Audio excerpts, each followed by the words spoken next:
There's studies out there that say it's as high as 80% of people who dream about starting their own business, but most people never do. Now, I know a lot of the listeners of Own the Exit are already business owners, but some of you, honestly, you're tuning in and you're listening because you're dreaming about starting your own business. So if that's you, this episode is for you. If it's not you, it's still for you. Why do people dream about starting their own business, but never do? Well, it's mostly fear, uncertainty, and not knowing where to start. So if you're in that position, you're wondering how to make the leap, what I'm going to do is I'm going to break down exactly what I would do if I were going to transition from employee to full-time entrepreneur in less than 1 year. So stay tuned on this episode of Own the Exit.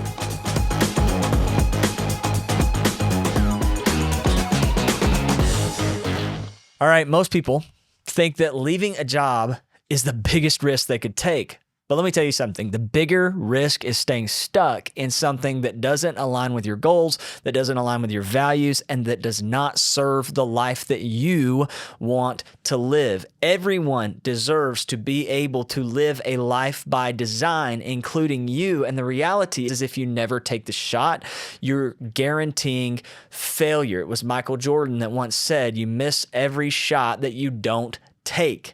But if you take strategic steps, then you can minimize the risk of failure while maximizing opportunity. Before making the leap, you've got to address the biggest fears that hold most people back.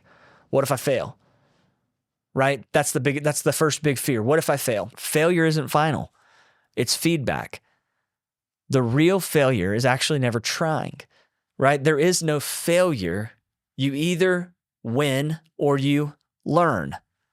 So understanding when you're addressing these fears that you have to be able to reframe failure. You can't change it, but you can reframe it. What does it mean? It's feedback. How about the next big fear? Well, what if I run out of money? Listen, you don't have to jump blindly. You can actually set yourself up in a good financial position before leaving your job to ensure that you've got a good financial buffer before launching your business. And I'm going to tell you how I do it. But let's talk about the other big fear. What if I don't know enough? What if I don't have enough knowledge? Well, nobody feels ready. And let me tell you something. The fastest way to learn is by doing. The way they teach kids to swim, babies, right? You take them, they won't even let the mom go in most of the time with them because they take the baby and they literally just put the baby in the water and it has to learn how to stay above water. It's let the baby go and it starts to kick, right? And there's something about entrepreneurship and success that when you actually put yourself in the game and you start doing it, there's parts of you that come out that you didn't even know was there. And then all the other stuff, the other knowledge that you need to get, it's all accessible through mentorships, through training. There's an infinite amount of information out there. The problem that you have is not access to enough information and knowledge. It's fear is keeping you from acting on that knowledge, and understanding that is half the battle. It's easy to get stuck in analysis paralysis, waiting for the perfect time, but the perfect time doesn't exist. Instead, you need to implement a plan that makes success inevitable. Once you've confronted the fear, the next thing is what I would say are called building a financial runway. A lot of people will tell you just take the risk. We've even had people on here on Own the Exit that were like, I'm just going to take the risk. I'm going to go out and do it. And to hell with however I'm going to make money. My family's going to be fine. I'm going to be successful no matter what. I need to put my back against the wall and not have a plan B and all that kind of stuff. Hey, and if that's your risk tolerance and your husband or your wife are okay with that and you think you're going to be able to feed your kids and keep them in the home that they live in and all that kind of stuff, then go for it, go all in. But for the other sane people who actually are thinking more holistically and are not just the absolute maverick risk takers, here's a step-by-step plan that you could implement to help create a financial runway for yourself. Number one, I call it the bare minimum month.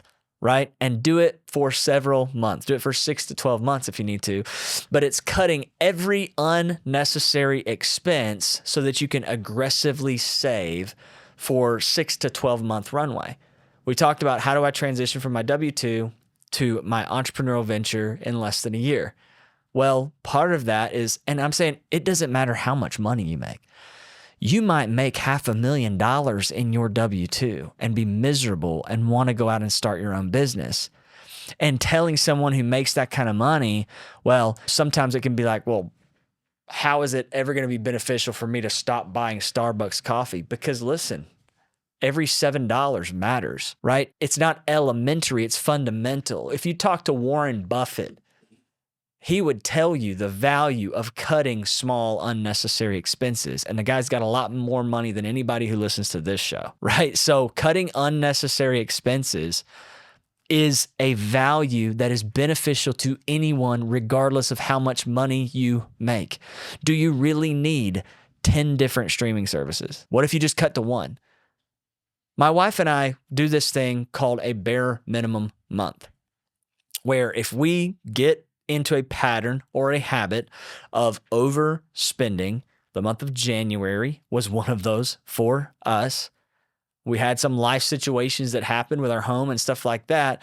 And what we found in our budget app was 26 separate Target transactions, which means my wife went to Target 26 different times and spent money. So we said, okay, we got to trigger bare minimum month.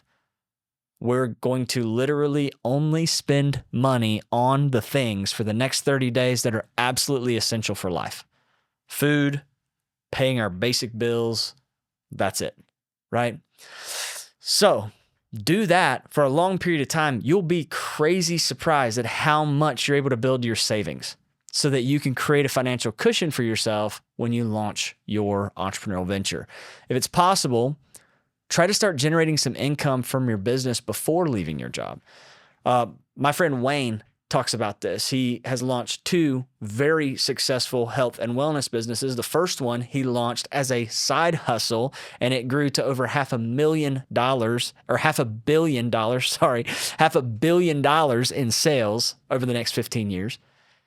He started it while he was an IT consultant, working a full-time job as an IT consultant. And he made the decision that once my business pays me monthly 3 times more than my W-2 pays me, then I'll quit my W-2 and do my business full-time. That was his plan. He said, I want it to be 3x for some people, it just needs to be 1x. Once your business is able to replace your income, then you can go all in. For some people, they want a little bit more buffer and a little bit more cushion. Either way, look for ways to start implementing your business and for ways for that business to start bringing you income before you transition out of your W-2 so that you can create and build that financial runway.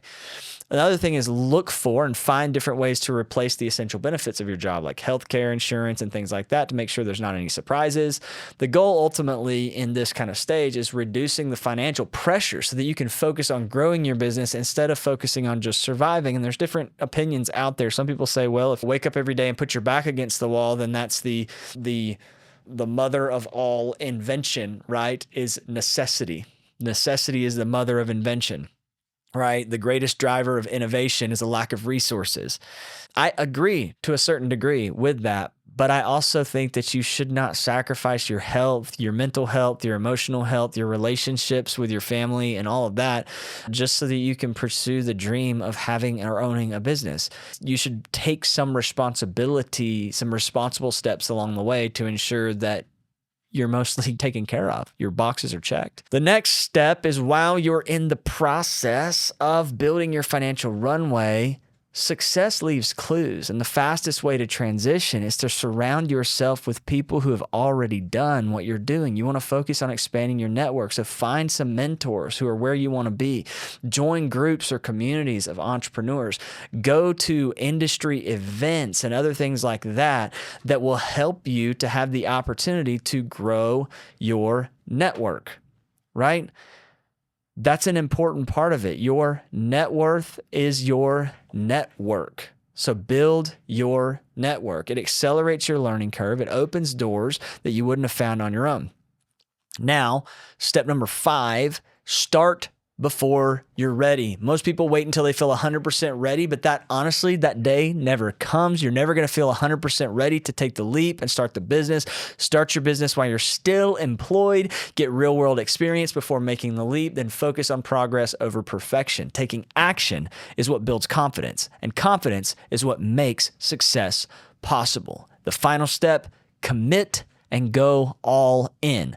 Once you've laid a foundation, it's time for you to make the leap. There's never going to be a perfect moment where everything's perfect, but at some point you have to commit. If you're thinking about transitioning to entrepreneurship, I want you to drop a comment. Let me know what's holding you back. And if you want more on this topic, hit subscribe. We're going to help you build a business that you can own the exit in. See you next time.